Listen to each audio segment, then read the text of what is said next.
Bom dia, queridas. Desejo a paz do Senhor a todas vocês, ao teu lar, à tua casa, à tua vida. Que as bênçãos do Senhor Jesus estejam sobre a tua casa, toda a tua família, concedendo saúde, concedendo paz, concedendo proteção divina, porque sabemos que todos os dias o Senhor tem nos dado grandes livramentos, não só para nós, mas para toda a nossa família. Então isso nos deixa felizes, isso nos deixa contentes, isso nos deixa alegre por saber que a misericórdia do Senhor tem se estendido não só a nós, não só a nossa casa, mas como a casa de toda a nossa família e de todos vocês, aqueles que estamos sim apresentando e os colocando nas mãos do Senhor Jesus. Amém? Então, me chamo Ana Lúcia e convido você a participar desse estudo bíblico que eu estou fazendo de Lucas, né? Sobre Lucas, o evangelista médico. Aleluia, glória a Deus. Então, estou fazendo essa leitura, já comecei há alguns dias e vai demorar, né? Vai demorar porque o livro de Lucas vai até o capítulo 24. Aleluia, glória a Deus. Então, vamos demorar um pouquinho, até porque cada capítulo eu estou desmembrando, né? Trazendo duas lições, 2 vídeos ou mais, né? Então vamos lá. Te convido a ler aqui do 18 ao 27. Aleluia, não é mesmo? Então vamos ler aqui do 18 ao 27. Então estamos aqui no capítulo 9 de Lucas, fazendo essa leitura, trazendo para vocês esse entendimento. Mas a Bíblia, ela é complexa, não é mesmo? Então, quem nos dá entendimento é o Senhor. Então, vamos ler aqui do 18 ao 27, que diz: E aconteceu que, estando ele só, orando, estavam com ele os discípulos e perguntou-lhes, dizendo: Quem diz a multidão que eu sou? E respondendo eles, disseram: João, o Batista, outros Elias e outros que um dos antigos profetas ressuscitou. Então ele perguntando, né? E disse: E vós, quem dizeis que eu sou? E respondendo Pedro, disse: O Cristo de Deus. E admoestando-os, mandou que a ninguém referissem isso, dizendo: É necessário que o Filho do Homem padeça muitas coisas e seja rejeitado dos anciãos e dos escribas, seja morto e ressuscite ao terceiro dia. E dizia a todos: Se alguém quer vir após mim, negue-se a si mesmo, tome cada dia sua cruz e siga-me.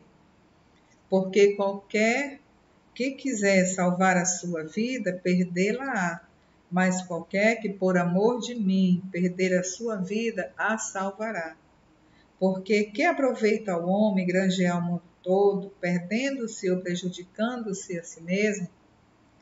Porque qualquer que de mim e das minhas palavras se envergonhar, dele se envergonhará o Filho do Homem, quando vier na sua glória e na do Pai e dos santos anjos. E em verdade vos digo que dos que aqui estão, alguns há que não provarão a morte, até que vejam o reino de Deus. Amém? Aleluia, glória a Deus. Amém. Aleluia, glória a Deus. Então, nós acabamos de ler esses versículos, que foi do 18 ao 27.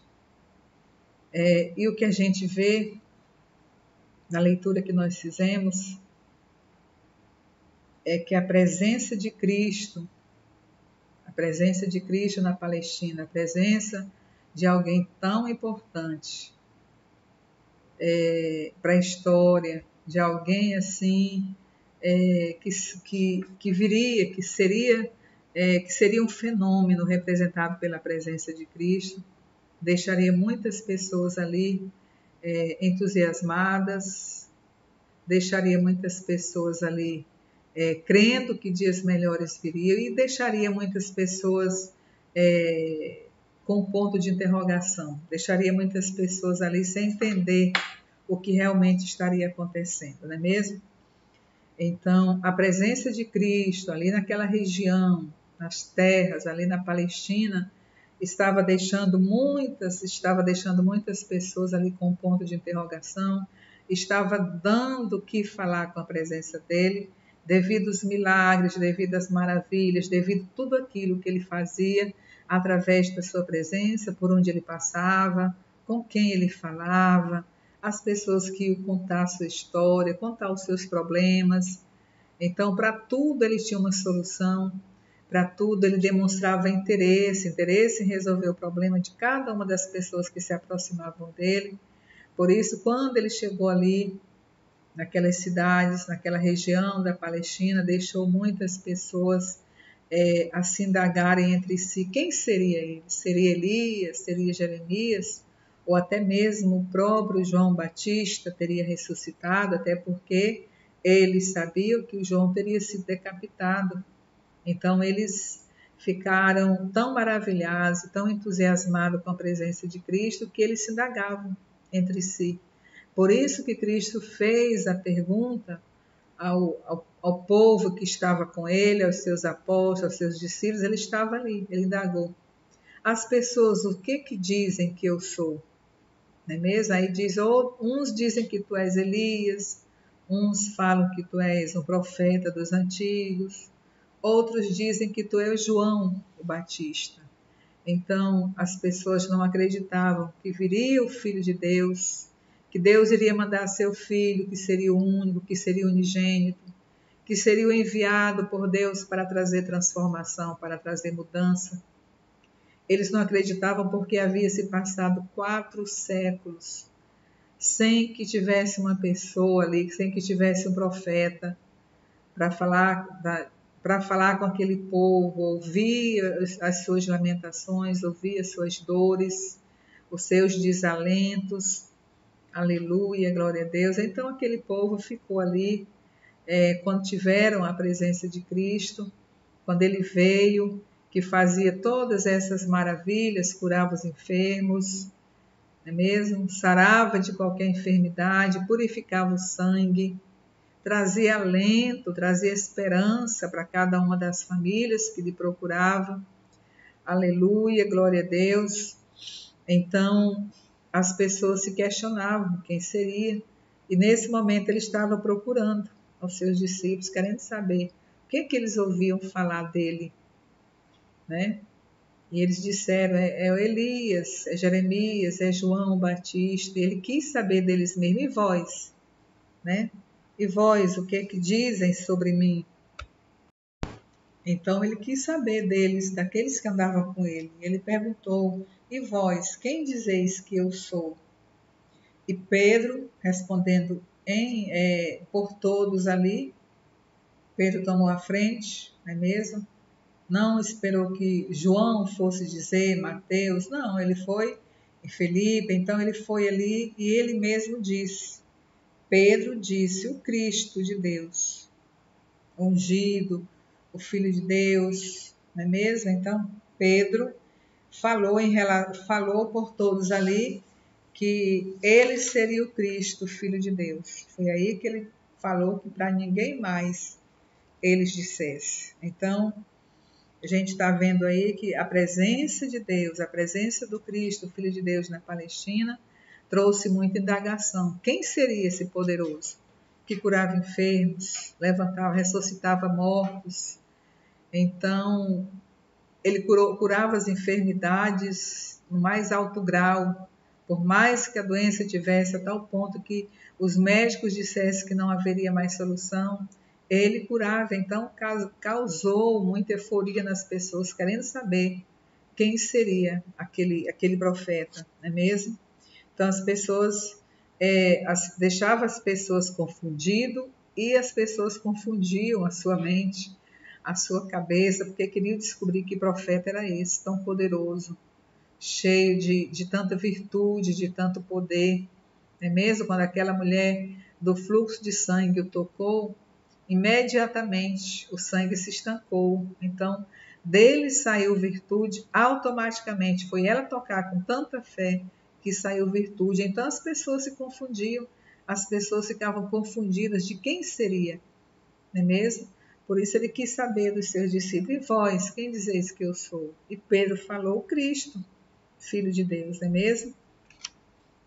Então, Cristo queria saber se a presença dele também estava causando confusão na mente daqueles que o seguiam, daqueles que estavam com ele ali dia após dia, não é mesmo? Daqueles que estavam sempre com ele, observando, vendo todas as realizações, vendo as maravilhas que Deus fazia, que o Cristo, Filho de Deus, fazia. Então ele quis ter essa experiência, saber o que se passava na cabeça deles, não é mesmo? Foi a partir daí que começou o entendimento, eles começaram a entender o que estava acontecendo na vida de todos eles, na vida de todas as pessoas que se aproximavam de Cristo, não é mesmo? Então eles ficavam perplexos com tudo aquilo que acontecia. Era um fenômeno assim extraordinário, era algo que eles jamais tinham contemplado, jamais tinham visto. Aleluia, glória a Deus. Por isso tanta indagação, querendo saber quem seria aquele, cheio de tanto poder. Tinha poder e as pessoas tinham temor também, né? Aleluia, glória a Deus. Então, era tudo isso que estava acontecendo. Então, a perplexidade existente ali no lugar, em razão da presença de Cristo, era muito grande. Imagina olhar para o rosto das pessoas que conhecia alguém que estava enfermo e ficou sarado, ficou curado. Conhecia alguém que tinha o seu corpo cheio de lepras e ele falando, a pessoa já se sentia limpo, já ficava limpo. A morte do amigo Lázaro, depois de tantos dias ali, ele ressuscitou, então causou um frisson, né? Causou muitas perguntas, muitas indagações, causou muita perplexidade no olhar das pessoas com a presença de Cristo ali em vilarejos pequenos. Logo as pessoas ficavam sabendo que tinha um profeta que era diferente, que transformava água em vinho, não é mesmo? Que fazia as coisas das quais eles nunca teriam ouvido falar e nunca tinham visto. Então causava assim essas diferentes expressões em cada rosto. Aleluia, glória a Deus. Por isso essa comparação a respeito do ministério de Cristo, por isso essa comparação com Elias, com Jeremias e até mesmo com João Batista, sendo que eles fizeram também tão grandes coisas. Aleluia, glória a Deus. Então, por isso que ele chega a indagar com seus discípulos, não é mesmo? E vós, quem dizeis que eu sou? E Pedro foi tão convincente ali. Pegou a palavra ali no momento que Cristo fez a pergunta, no momento que ele indagou, e vós, quem dizeis que eu sou? Ele foi convincente. Cristo, Filho de Deus, ungido de Deus, o Filho de Deus, não é mesmo? Então, Pedro foi convincente. Então, e essa pergunta também vale para nós nos dias de hoje, mas ela nos leva a ir mais profundamente do que Cristo é para cada um de nós, né? O que Cristo é para nós. É muito fácil a gente dizer que Ele é o Filho de Deus, Ele é o enviado de Deus, né? É ungido de Deus, é o Filho de Deus. Então, quando a gente diz assim, quando a gente pergunta quem é Cristo para você, é para você, na sua vida, o que ele tem representado, o que ele tem feito. Houve ou não mudança na sua vida a partir do momento que você conheceu Cristo? Eu não estou falando de religião, não estou falando de igreja, não estou pregando placas de igreja. Cristo não é religião, entendeu? Cristo não representa a placa de igreja. A partir do momento que a gente aceita Cristo, quando a gente passa a ler a Bíblia Sagrada, a examinar as Escrituras, a gente passa a entender. E o Espírito Santo vai moldando a nossa vida, Aleluia. É através do Espírito Santo a gente vai renunciando, vai entendendo a nossa posição no mundo cristão. Então, quando vem essa pergunta para nós, não é mesmo? Ele diz: e vós, quem dizeis que eu sou? E ele falou no geral. Você é o Cristo, é o Filho de Deus, é o enviado por Deus, é o Todo-Poderoso. Então, tudo isso ele quis dizer. Mas essa pergunta é para nós nos dias de hoje. Quem é Cristo para nós? Houve mudança? Está havendo mudança ou não? Quando você acompanha um canal, tem canal aí de vários missionários que traz a palavra de Deus, pastores, profetas. Quando você passa a segui-lo, você observa que está havendo uma mudança na tua vida. Aleluia, glória a Deus, em todos os âmbitos. Familiar, emocional, financeira, não é mesmo? Então, é isto que ele quis saber, mas ele respondeu com uma pergunta ali, e respondeu como se estivesse falando e falando ali por todos eles. Não é mesmo? Então, como você responderia? Qual seria a maneira de identificar o que Cristo é para cada um de nós, o que ele representa para você nos dias de hoje, o que ele representa para a tua casa, para a tua família, o que ele tem representado, não é mesmo? Então, quando a gente fala que ele é o Filho de Deus, é do âmbito assim muito superficial, porque quando nós nos aprofundamos, quando nós lemos, quando nós buscamos conhecer a Cristo, quando nós buscamos ter esse relacionamento mais próximo, procuramos ter uma intimidade com Cristo, a gente já passa a responder essa pergunta de forma diferente, não é mesmo? E não assim por um momento, não superficial, aleluia, glória a Deus. Então, nós sabemos que de tanto ouvir falar do Cristo de Deus, a gente fala, ele é o Messias, ele é o Salvador do mundo, é o Redentor dos homens, é aquele que veio para nos salvar, é aquele que veio para nos dar vida e vida com abundância, não é mesmo? Mas quando você passa a ter uma vida ali, um relacionamento mais íntimo com o Senhor, você já responde de forma diferente, porque há sim mudança na nossa vida quando nós absorvemos e quando nós procuramos se entender o que representa Cristo na nossa vida, não é mesmo? Então eu creio que muitos de vocês que estão acompanhando este canal, estão acompanhando a leitura da mensagem da Palavra de Deus, que nós estamos estudando Lucas, aleluia, glória a Deus, e a gente passa a entender melhor e a gente passa a observar os desígnios, ou seja, os propósitos de Deus para a nossa vida, não é mesmo?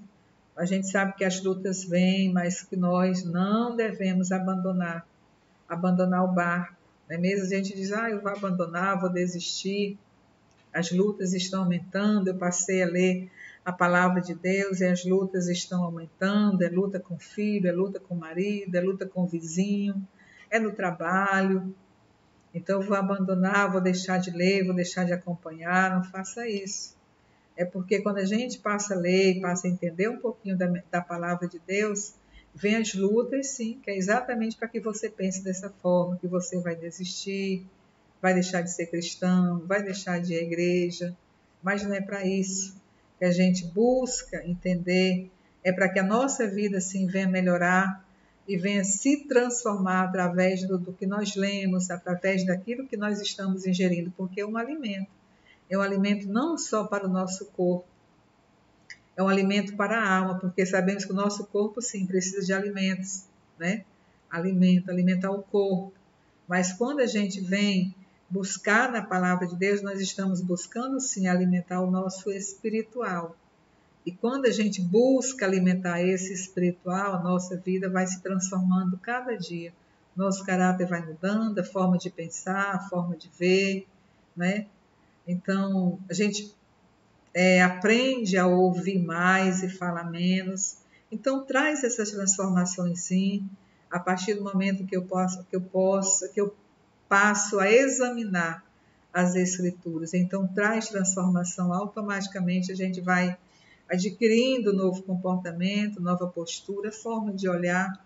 Então, é tudo isso que traz a mensagem de Deus, não é mesmo? Então, é necessário que o nosso conhecimento de Cristo seja pessoal, seja íntimo, seja resultante de um relacionamento dia a dia, não é só hoje eu vou ler a Bíblia, hoje eu vou ler só semana que vem.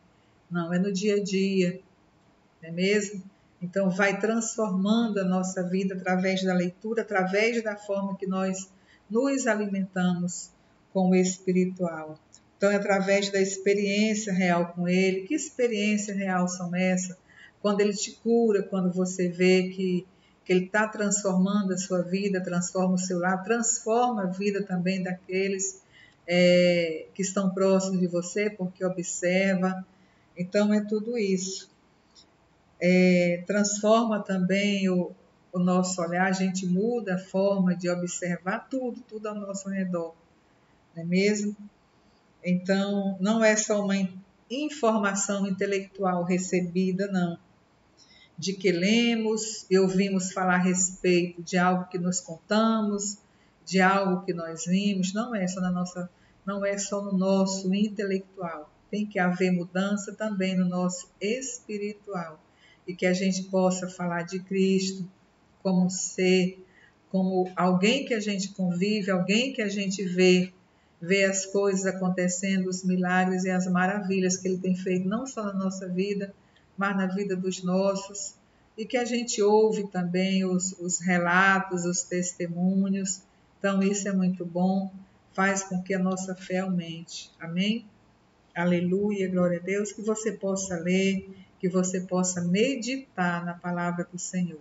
Deixo aqui o meu abraço, fique com a paz do nosso Senhor e Salvador Jesus Cristo. Quero dizer que Jesus te ama, Ele está voltando, eu te amo também. Se inscreva no canal, aleluia, deixe o seu like, comente, compartilhe, que Deus possa abençoar não só a tua vida, mas todo o teu lar e toda a tua casa, toda a parentela, em nome de Jesus. Amém? Deixo aqui o meu abraço e fique com a paz do nosso Senhor e Salvador Jesus Cristo.